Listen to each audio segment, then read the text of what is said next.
Let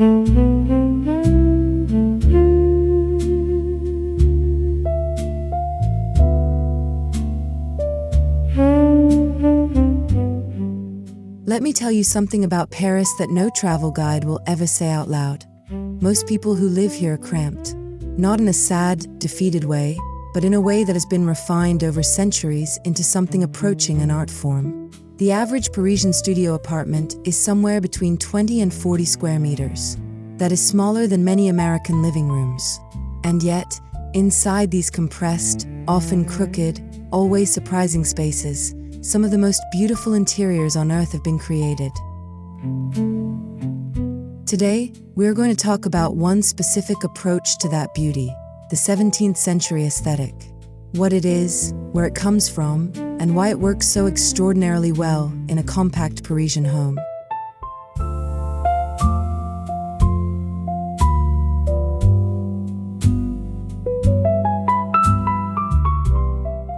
Before we get into the aesthetic, I want to make sure we understand the physical reality we're working with. A compact Paris studio, what the French call a studio or a chambre de bonne, is not simply small. It is architecturally specific in ways that matter enormously to how you decorate it. The ceilings are high, sometimes 3 meters or more, even in the smallest rooms. The windows are tall and narrow. The walls are thick stone or plaster, slightly uneven, absorbing and reflecting light in ways that modern drywall never does. The floor, if you are lucky, is herringbone parquet oak, warm, directional, alive. These characteristics are not obstacles to beauty. They are, in fact, the very foundation of it.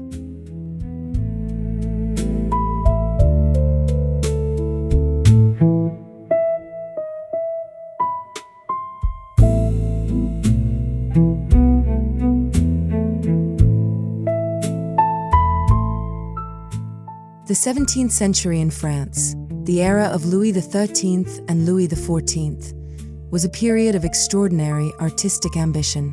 This was the century that produced Versailles, that established French taste as the standard of European elegance, and that developed a visual language for interiors that combined grandeur with intimacy in ways that have never quite been surpassed.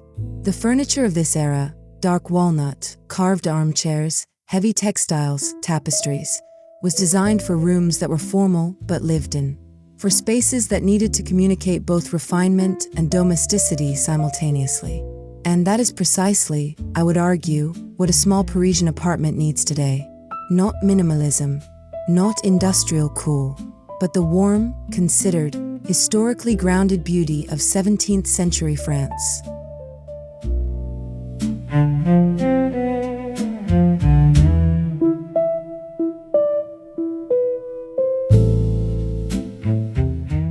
The first thing you encounter in a compact Parisian studio is the entrance, and in most cases it barely qualifies as one. Perhaps a meter of space between the front door and the beginning of the main room. No hallway to speak of. No formal transition zone. Just outside and then immediately inside.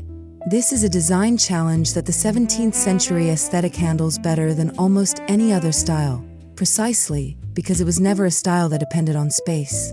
A single dark wooden console table against one wall, a mirror above it, oval, gold-framed, slightly foxed with age, and suddenly there is an arrival, a moment of pause, a signal that what follows has been considered and composed.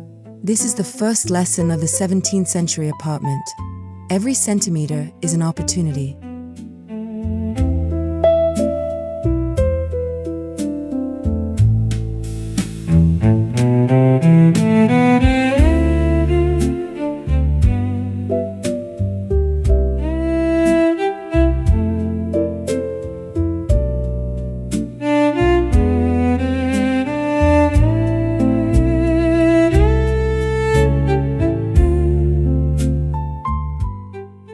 Ceilings as architecture, looking up.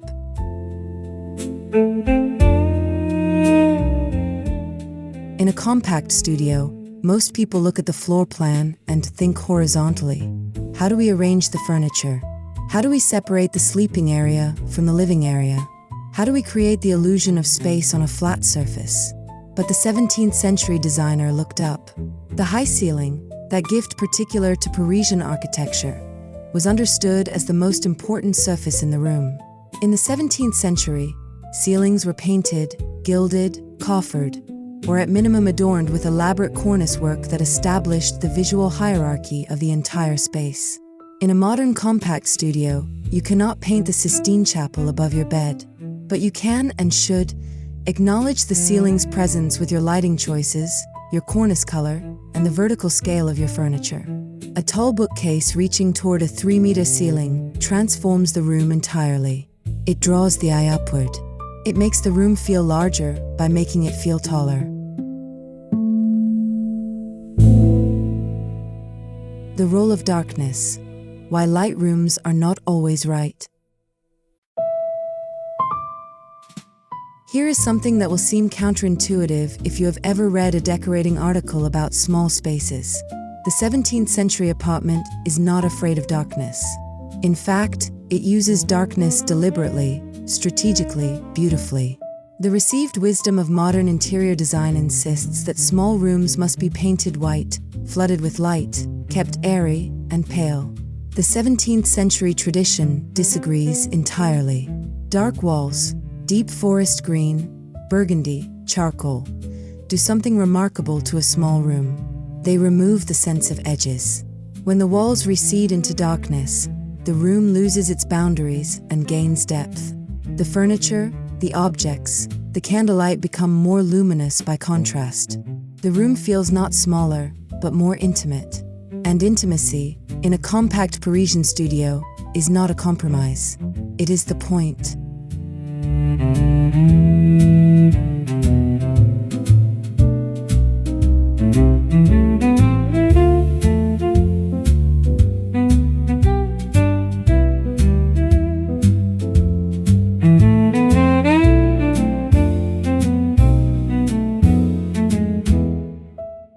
Furniture selection, the weight of history.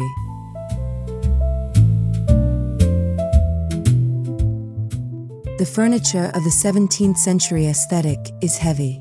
I mean this literally and philosophically. Physically, the pieces are solid: walnut, oak, chestnut, carved, joined, built to last centuries and then some more. Philosophically, they carry weight in the sense of presence.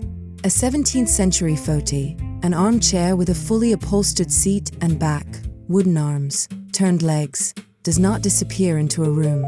It anchors it. It says, here is a place to sit, seriously, comfortably, for as long as you wish. In a compact studio, the temptation is always to choose light, small, visually recessive furniture to avoid the sense of crowding. But this approach often makes rooms feel more chaotic, not less. One large, significant piece of 17th century furniture, properly scaled to the room's height, not just its footprint, creates order and calm. It gives the room a center of gravity. The 17th century was the golden age of French textile production. Lion silk, Aubusson tapestry, Gobelin weaving. These were not luxury additions to a room. They were the room's primary design element. Walls were hung with fabric as often as they were painted. Windows were treated with heavy curtains that controlled not just light, but the entire acoustic and atmospheric quality of the space. For a compact Parisian studio, this textile intelligence remains completely applicable. Heavy velvet curtains in a deep color, floor to ceiling, will transform a small window into an architectural event. A single piece of tapestry, even a reproduction, even a fragment, hung on the largest wall of the room, creates depth, pattern, and historical resonance simultaneously. The fabric softens the hard surfaces of stone and plaster. It absorbs sound. It makes a small room feel upholstered rather than merely contained. In a studio apartment, the bed is unavoidably the largest object in the room. There is no separate bedroom to hide it in. It simply exists, centrally, undeniably, every hour of every day. The 17th century approach to this challenge is instructive. Make the bed the most important piece of furniture in the room. Not the most functional, the most significant. A lit de repose with a tall wooden headboard, hung with a length of heavy fabric or even a half canopy, becomes not a piece of sleeping furniture, but a piece of architecture. It creates a room within a room. The sleeping zone acquires its own identity, its own ceiling, its own sense of enclosure. The rest of the studio, the living area, the eating area, the workspace, exists in relationship to this central element rather than in competition with it.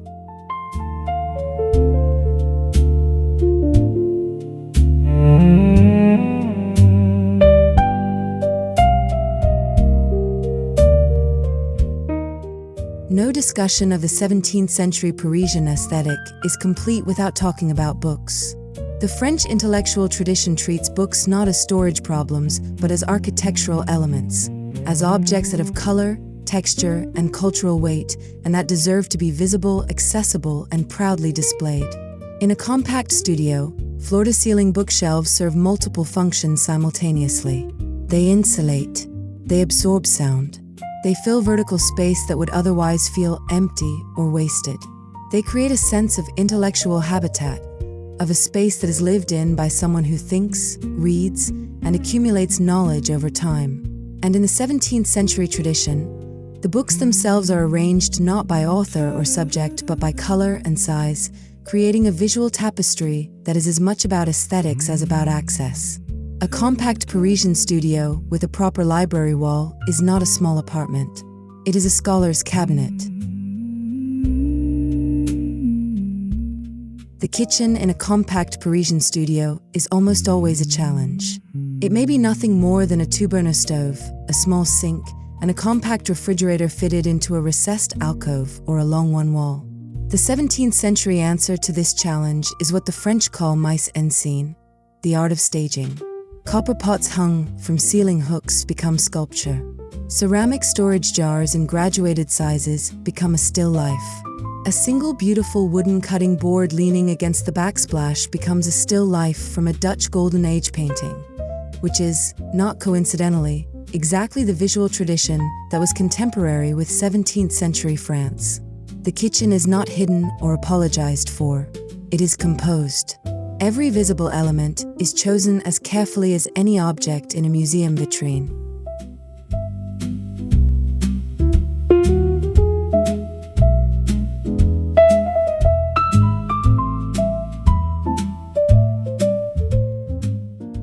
Light sources, candles, lamps, and the art of shadow. The 17th century had no electric light. This is, from a design perspective, one of its most instructive limitations. All light was warm, candle flame, oil lamp, fireplace. All light was directional. It came from a source and created shadows. All light was intimate in scale, illuminating a face, a book, a table surface, rather than flooding an entire room with uniform brightness. In a compact Parisian studio attempting the 17th century aesthetic, the lighting strategy should honor these principles even while using modern technology. No overhead fluorescent. No cool LED downlighters. Instead, floor lamps with warm amber bulbs placed in corners to create pools of light. Table lamps on low surfaces that illuminate upward. Candles. Real ones, placed safely, on the mantelpiece if there is one, on the dining table always. The goal is not brightness, it is atmosphere. And atmosphere in a small room is everything. The art of the mantelpiece, a room's emotional center. If the studio is lucky enough to have a fireplace, and many Parisian apartments, even small ones, retain their original 17th or 18th century marble or stone chimney piece, then everything else in the room should be organized in response to it. The mantelpiece is not decorative. It is structural in the deepest sense. It structures the room's emotional life. In the 17th century tradition, the mantel was dressed with care. A pair of candlesticks, a clock at center, perhaps a small painting or mirror above, a single ceramic object of significance to one side. Nothing more. The restraint is the point. The mantelpiece teaches you how to edit, how to choose 3 things instead of 30, and how to make those 3 things feel complete. This editing principle, learned from the mantelpiece, should then extend to every surface in the compact studio. Mirrors and the illusion of space. The 17th century discovered the mirror as an architectural tool. The Hall of Mirrors at Versailles is the most famous example, but the principle was applied everywhere, including in modest Parisian interiors. A mirror doubles a room. Not literally, of course, but perceptually. It captures a fragment of the space and reflects it back, creating depth where there was only wall. In a compact studio, mirror placement is one of the most powerful tools available. A large mirror, not a decorative accent mirror, but a substantial piece, floor to ceiling if possible, on the wall opposite the main window, will fill the room with reflected natural light and create the sense of a second window where none exists. In the 17th century frame, dark wood, gilded gesso, or carved stone, the mirror becomes not just a functional object but an object of beauty in its own right, worthy of its prominent position. Pattern and repetition, the grammar of 17th century design. One of the defining visual characteristics of the 17th century aesthetic is its use of pattern. Not random decorative pattern, but structured, repeated, geometrically intelligent pattern. The herringbone floor, the diamond quilted upholstery, the repeating motif of a toile de joie wallpaper, the coffered ceiling. These patterns were not applied for visual interest alone. They were expressions of an underlying order, a belief that the world could be organized, that beauty was inseparable from structure. In a compact Parisian studio, one strong pattern can do the work of many individual decorative choices. Toile de joie on a single wall, in the traditional blue on cream or red on cream, immediately establishes the entire room's period character. It eliminates the need for additional wall art. It creates depth and narrative. It tells you, unambiguously, where you are.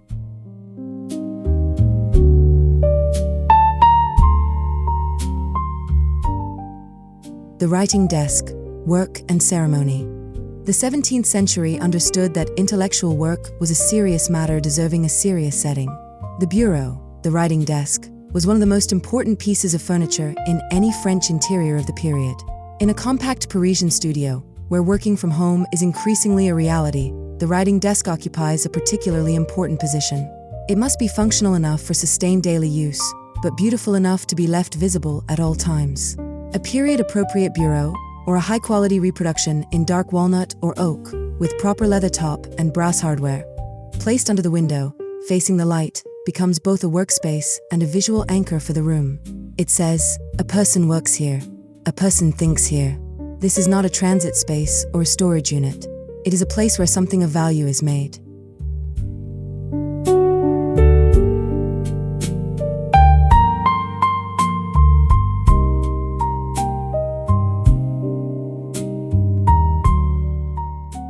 Objects and curation, the cabinet of Curiosities principle. The 17th century gave us the Wunderkammer, the cabinet of Curiosities, the ancestor of the modern museum. It was a collection of objects chosen for their beauty, their rarity, their capacity to prompt thought and conversation. A compact Parisian studio is too small for a literal cabinet of curiosities, but the principle it embodies is the most useful possible guide to object selection in a small space. Choose fewer things. Choose them with care. Choose them because they are genuinely extraordinary, not because they are fashionable, not because they were inexpensive, not because they fill a space. Each object in a small room must justify its presence not once but continuously, every day, every time it is seen. A single 17th century faience plate, an antique brass compass, a small oil painting of uncertain origin but evident quality. These are the objects of a Wunderkammer. They make a small room feel inhabited by someone with a rich inner life. Color philosophy, beyond beige. The color palette of 17th century France was rich and unapologetic. This was not the era of grayish or warm white, or soft neutral. The walls of Versailles were gold and blue and crimson. The textiles were emerald and burgundy and ochre. Even in more modest interiors, color was used with confidence, as a statement of identity, taste, and cultural participation. For a compact Parisian studio, the 17th century color philosophy offers liberation from the tyranny of light neutrals. Deep Prussian blue on the walls, warm terracotta on the ceiling, forest green as the dominant textile color. These choices do not make a small room look smaller. Applied with intelligence, in the right proportions, with the right complementary tones in furniture and objects, They make a small room look intentional, complete, and extraordinarily beautiful. The room stops apologizing for its size and starts celebrating its character.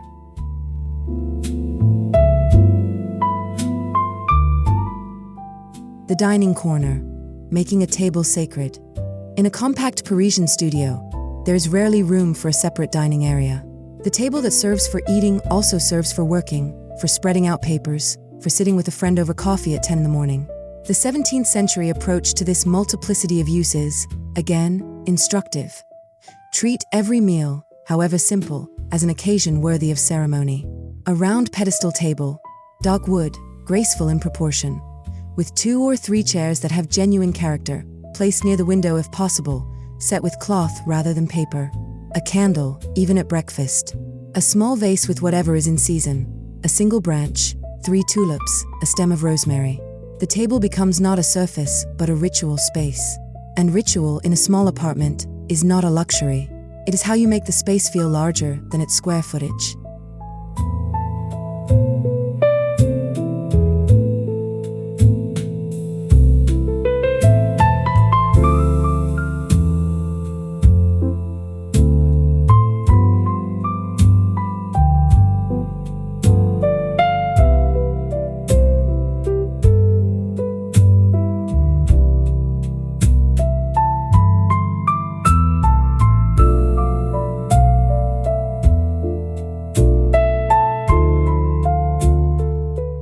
Storage as architecture, the armoire principle. The great storage solution of the 17th century French interior was the armoire, the large, freestanding wardrobe of solid wood, carved and polished, that stood in the bedroom or the main room as a monument to the practical management of domestic life. In a compact studio, the armoire principle remains entirely valid. A large, beautiful piece of storage furniture, properly scaled to the room's height, properly finished in a dark warm wood tone, does not overwhelm a small room. It organizes it. It removes the visual chaos of exposed storage, the piles, the boxes, the accumulated detritus of modern life, behind beautiful wooden doors. And when those doors are closed, the room is calm, ordered, complete. The armoire is not furniture in the modern sense of an object chosen from a catalogue. It is an architectural element, as fixed and permanent as the walls around it.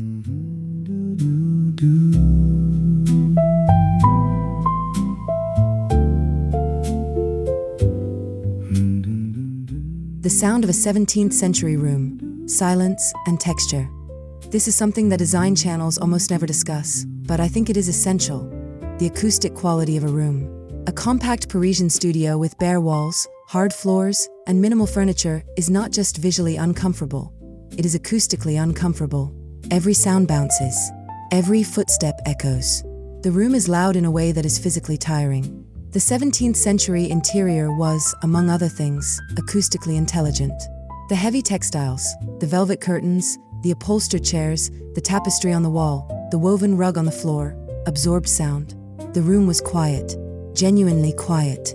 The kind of quiet that allows thought, conversation, concentration. In a compact studio, this acoustic dimension of the 17th century aesthetic is one of its most practical advantages. Textiles are not just beautiful. They make the room livable in a sensory sense that goes far beyond what the eye can see. Sourcing authentically. Where to find 17th century pieces today. I want to be practical for a moment because I think discussions of historical aesthetics can sometimes feel disconnected from the reality of actually furnishing a room. Where do you find genuinely beautiful pieces in the 17th century tradition without spending a fortune? The answer in Paris is the Marché aux Puces, the flea markets, particularly at Saint-Ouen. Every weekend, hundreds of dealers sell genuine 17th, 18th, and 19th century French furniture and objects at prices that are, by international standards, often extraordinarily reasonable. A genuine Louis XIII fauteuil, the style of armchair most associated with the 17th century, can be found for between 100 and 500 euros, depending on condition. A carved walnut table. A period mirror, a piece of antique toile. These are not museum pieces beyond reach. They are the raw material of a beautiful room, waiting to be chosen and placed with intention. Living with history, the philosophy of the inhabited object. There is a French word I want to leave you with, patine. Patina. The surface quality that time gives to objects, the darkening of wax on wood, the softening of gilt, the slight irregularities in old glass, the fading of a textile that has been in sunlight for decades. Modern design often treats patina as damage, something to be refinished, replaced, corrected. The 17th century aesthetic treats it as the highest form of beauty. An object with patina has been somewhere. It has been used and loved and kept and passed on. In a compact Parisian studio, surrounding yourself with objects that have patina, that carry visible evidence of their own history, creates a room that feels inhabited in the deepest possible sense. Not staged, not decorated, lived in, and a room that feels truly lived in is always, regardless of its size, a beautiful room.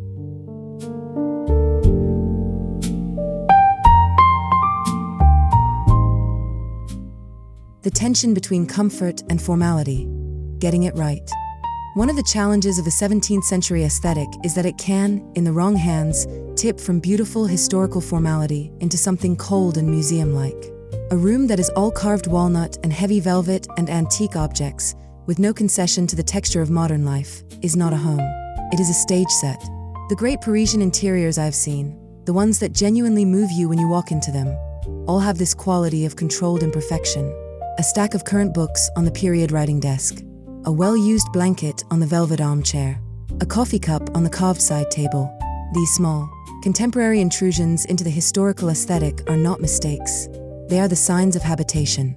They are the proof that someone actually lives here, and that the beauty is not curated for visitors, but inhabited by a real person with a real life. Get this balance right, and the compact studio becomes something extraordinary.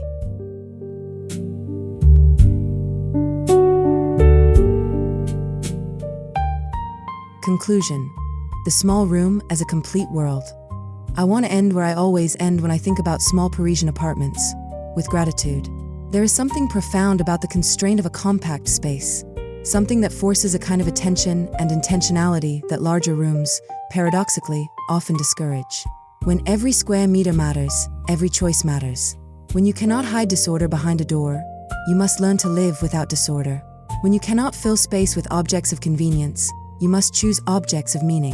The 17th century aesthetic, with its respect for craft, its love of material richness, its understanding of how darkness and light work together, its belief that a room should be beautiful and functional and historically grounded all at once, is, I believe, one of the finest guides available to anyone creating a home in a compact Parisian space. Not because it is old, but because it is right. And some things, as this city has been proving for 400 years, simply do not stop being right. Merci. Au revoir de Paris.